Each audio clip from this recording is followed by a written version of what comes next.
Alloh taolo o'zi aytadiki, meni bergan ne'matlarimni sanasangiz, uni sanog'iga, uni adog'iga yetolmaysiz deb marhamat qiladi.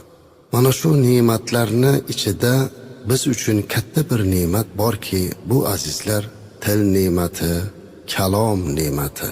Alloh bizga gapirguvchi til berdi azizlar. Go'zal kalom qilishlik imkoniyatini berdi. Tilimizni, so'zlarimizni, kalomlarimizni Allohning rozi qilish yo'lida ishlatmoqligimiz, dunyo va oxiratimizga manfaat yetkazadigan so'zlarni gapirmoqligimiz mana shu kalom ne'matini shukri bo'ladi azizlar. Sizlar bilan bu berilgan ulug' ne'mat kalomning ofatlari haqida gaplashmoqchimiz bugun. Kalomning ne'matligini hammamiz bilamiz, lekin mana